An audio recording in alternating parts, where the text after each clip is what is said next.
Poderoso Deus, aleluia. Pai, Senhor Jesus, igreja. Amém. Amados, é muito bom que a gente aprenda a respeito de dízimos e ofertas. Por quê? Porque os dízimos e as ofertas, eles falam a respeito da nossa vida humana, da nossa vida natural. Pedro, ele escreve numa das cartas que ele assim enviou para as igrejas, que não adianta só ter fé. Porque a fé, ela sem a prática das obras, ela é morta. Porque se um não for com a outra, não haverá completude. Ou seja, a vida do crente ela não é pautada só pelas coisas espirituais, mas ela também precisa estar pautada pelas coisas físicas e materiais. Para que a gente entenda melhor, a obra de Deus ela não é feita só de glória a Deus e aleluia.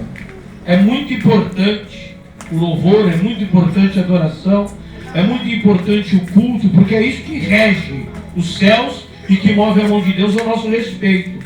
Mas a obra de Deus ela só é completa quando a gente socorre órfãos e viúvas.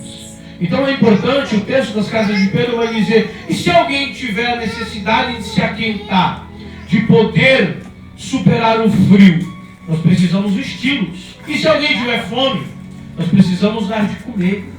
Isso é uma obra completa. Eu costumo ensinar, irmão, que não é a respeito de dinheiro. Por quê? Porque uma igreja que ela explora essa área, que é a área do dinheiro, ela é uma igreja pobre.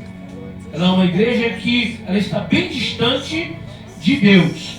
O dinheiro ele só fala daquilo que é necessário para a manutenção da obra. E isso só é um reflexo daquilo que Deus já está realizando na vida espiritual da membresia da igreja. Então nunca vai ser a respeito de dinheiro. Por quê? Porque a Bíblia vai dizer que onde estiver o teu tesouro, aí estará o teu coração. E tem muita gente, irmão, eu não ia nem entrar por aqui, mas é por aqui que o Espírito Santo de Deus está me levando. Tem muita gente que vai sobejar a vida toda de muita riqueza, de muito dinheiro, de muita vaidade, de muito conforto. E essa gente que eu falo são pessoas dentro de igreja. Só que no dia, meu irmão, do vamos ver, no dia do acerto de contas, elas receberão o eu não te conheço. Sabe por quê, irmão? Porque essas pessoas, elas valorizam mais as coisas do que as pessoas. Então eu vou repetir, não é a respeito de dinheiro, irmão. É a respeito de sermos completos.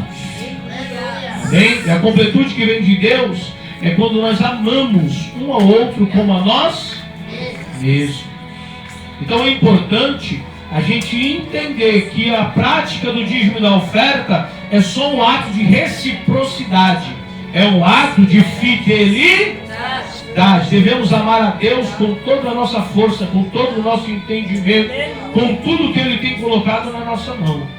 Amém? Por quê? Porque essa fidelidade ela vai gerar em nós honra. Se formos fiéis em tudo, Deus nos honrará. Aleluia. Amém? E a igreja ela foi chamada para viver a honra. Ela foi chamada para viver como cabeça, não como cauda. Mas para isso é importante que a gente tenha o nosso coração totalmente entregue ao reino de Deus. Amém? O ministério ele tem por nome Famílias Restauradas. A gente trabalha com restauração e a gente ensina a Bíblia. Nós tivemos uma visita agora essa semana, a irmã Eliette estava lá conosco, a pastora Eliette estava lá conosco, e nós falávamos sobre isso. Falávamos sobre a importância da continuidade. Por quê, irmãos? Porque não adianta a gente viver algo que só falamos. Igreja não é feita só de falar, Senhor. Igreja é feita de prática.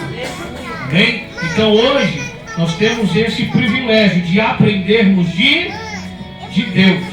Amém? Por quê? Porque o intuito da obra é alcançar vidas e almas. E às vezes a gente precisa da manutenção. Eu tenho visto aí, hoje nós estamos terminando a campanha, e eu tenho visto a dificuldade dos pregadores virem, irmãos. E não é porque muitas das vezes existe alguma batalha espiritual. A gente sabe que a batalha espiritual no meio da peleja do Evangelho é comum, isso é comum. O crente que nos acostumou com isso ainda, não em ser vencido, mas em vencer e ser aquele que foi levantado como guerreiro, é um crente que ainda precisa ser treinado num campo de guerra. Mas eu vejo, sabe por quê? Porque boa parte dos pregadores do século XXI, eles precisam de um translado, irmão. Eles precisam de uma ajuda de custo. E às vezes os pregadores eles não se locomovem. Por quê? Porque boa parte dos pregadores eles se dedicam literalmente, irmão, ao ministério da pregação. Isso é bíblico, eu provo no livro de Atos dos Apóstolos. Quando alguns foram separados para o ministério da palavra. Esses foram separados para ver peculiarmente em jejum e oração